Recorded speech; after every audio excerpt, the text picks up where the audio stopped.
Good evening. আজকের বিশেষ live খুব বেশি জরুরি। আজকের লাইভটা কারণ আমি আমি বর্তমানে ত্রিপুরায় নেই, বাইরে। এখানে আপনারা অনেকেই দেখতে পাচ্ছেন, এটা হোটেলের কামরা। হোটেলের কামরাতেই আমি লাইভটা করছি।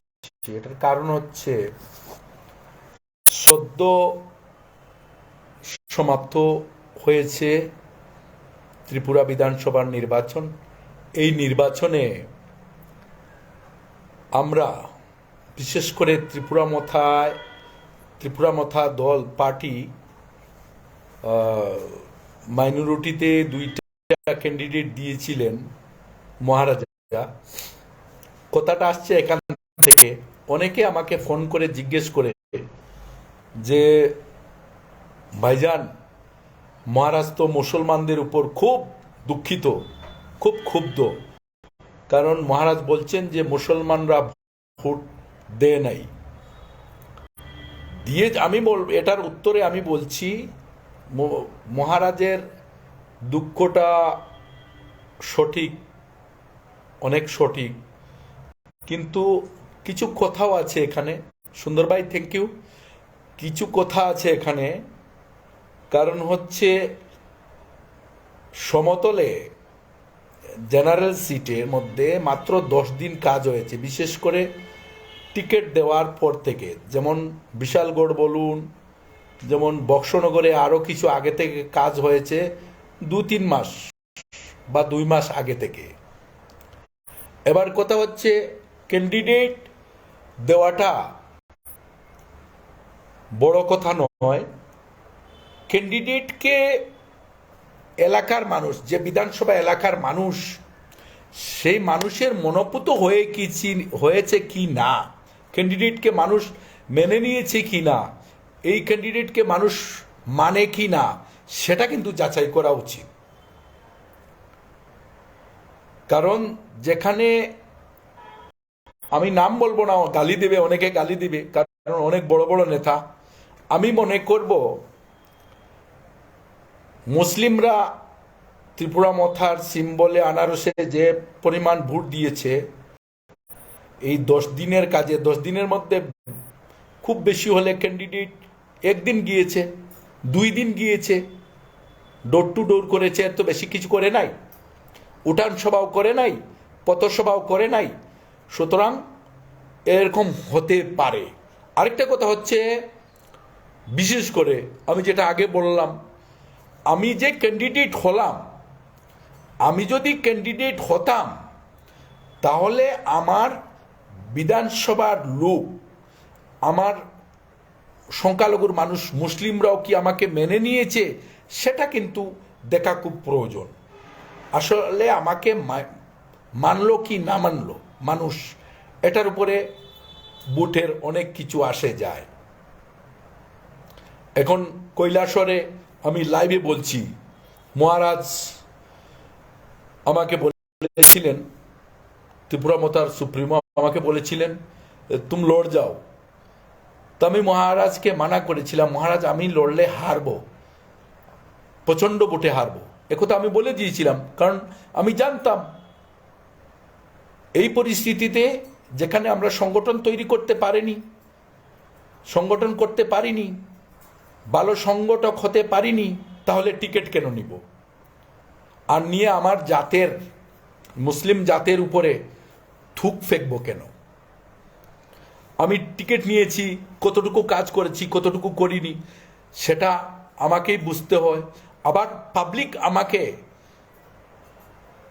আমাকে মেনে নিয়েছে কি না ক্যান্ডিডেট হিসাবে, প্রার্থী হিসাবে, আমি সমাজের সঙ্গে কতটুকু সংযোগ ছিলাম, এই টিকিট পাওয়ার আগে, প্রার্থী হওয়ার আগে কতটুকু সংযোগ ছিলাম সমাজের সঙ্গে, সমাজের জন্য কতটুকু কাজ করেছি, সমাজের ছেলে মেয়েদের সঙ্গে, সমাজের গার্জিয়ানদের সঙ্গে কতটুকু আমার সম্পর্ক আছে, সেটাকেও আমাকে ভাবতে হয়।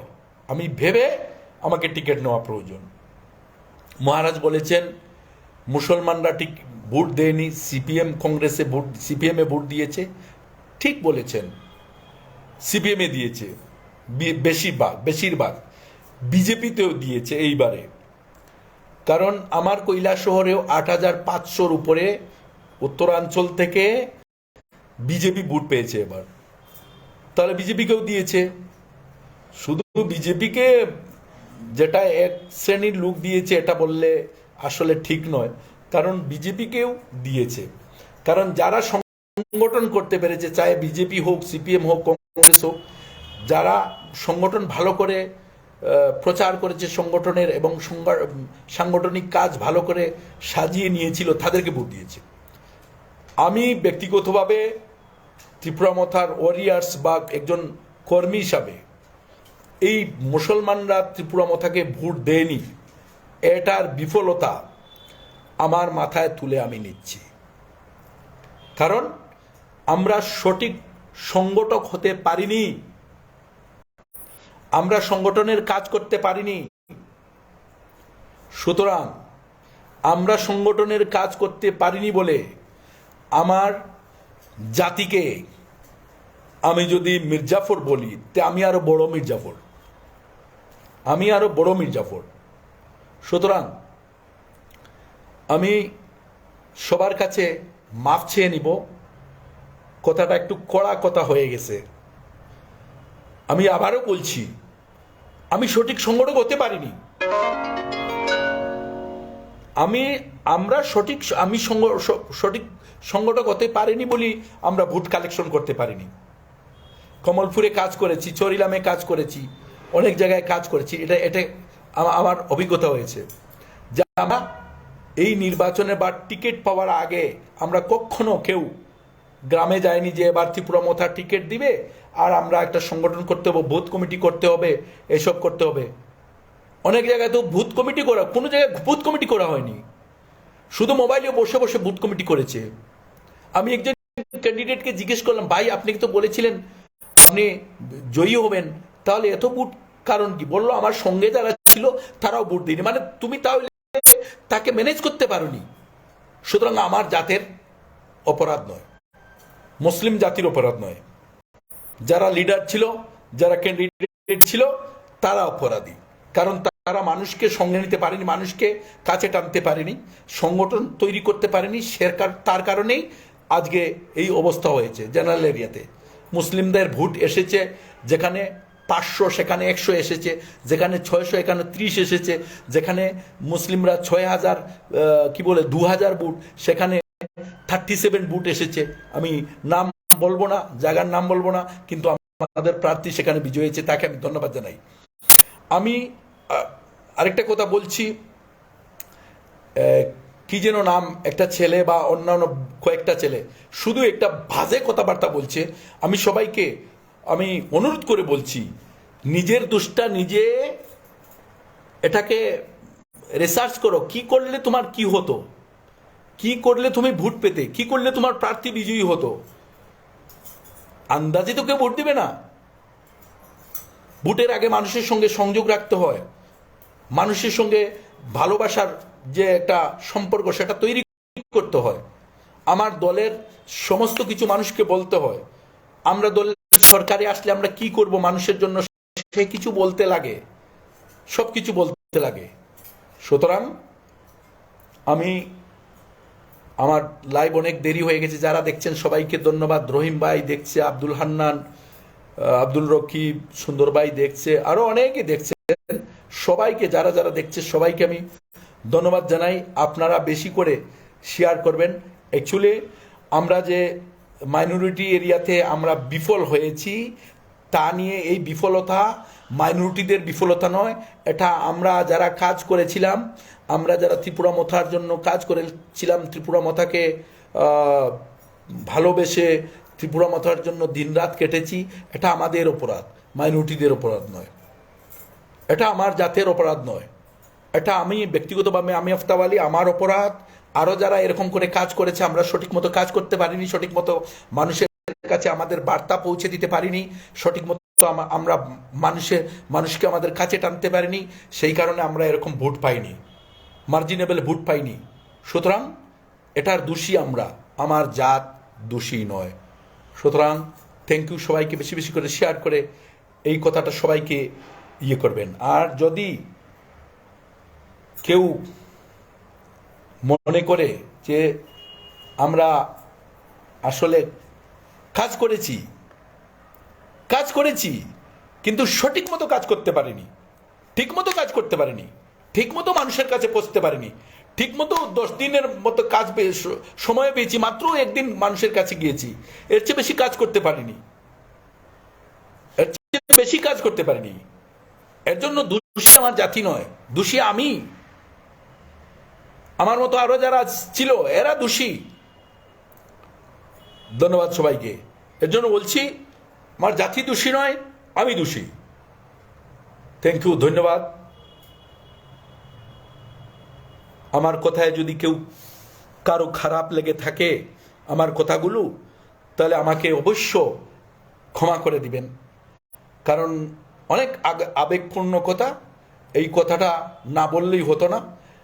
এমনিতেই আমি ক্যান্ডিডেট হয়ে দাঁড়িয়ে আছি, হঠাৎ করে টিকিট পেয়ে গেছি 12টায়, কি বলে 2 তারিখে টিকিট, আমি এরিয়াতে গেলাম, আমি টিকিট পেয়ে গেছি ত্রিপুরা মাথা থেকে, আমাকে ভোট দিন। সংগঠন নাই, তোমাকে এমনিতে ভোট দিবে। 2 মাস 6 মাস আগে থেকে কাজ করতে করতে করতে মানুষ 1 বছর 2 বছর 15 বছর ধরে কাজ করে জিততে পারেনি, হঠাৎ করে এমএলএ হয়ে যাবেন। কার দোষ ওটা? ওটা আমার জাতির দোষ নয়। মুসলমান পাতলা সিংলার মতো যেদিকে ভালোবাসা পায় সেদিকে এরকম নুইয়ে থাকে, যার সঙ্গে ভালোবাসা পায় তার সঙ্গে এরকম নুইয়ে থাকে।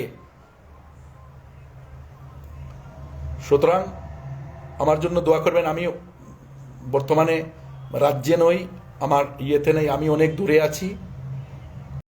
হয়তো কিছুদিন আমার ওইটা তো মেসটা তো আর ইয়েটা তো ওই মেসটা তো, আমি সবার কাছে অনুরোধ করব, আমার কথায় যদি কারো খারাপ লেগে থাকে, আমার কথাটা যদি কারোর কাছে কড়वा হয়ে থাকে, लेकिन सच बहुत कड़वा होता है। सच बात हजम करने के लिए, डाइजेस्ट करने के लिए आत्मा चाहिए, अपना जिगरा चाहिए। सच बात को हजम करने के लिए जिगरा चाहिए, जिगरा। झूठा बेईमानी फारेबी मकारी बात कह सकते हो, लेकिन उसको आपका मतलब ये पटवारी है सकता है। अपना जिगरा, सच बात कहने के लिए जिगरा चाहिए, और सच हजम करने के लिए भी जिगरा चाहिए। थैंक यू, ধন্যবাদ সবাইকে যারা দেখছেন, রায়হান কাজী আরো যত দেখছেন সবাইকে বেশি বেশি করে শেয়ার করে আমার কথাটা ছড়িয়ে দিবেন, কারণ আমি একজনকে বিশ্বাস করি, কাউকে না।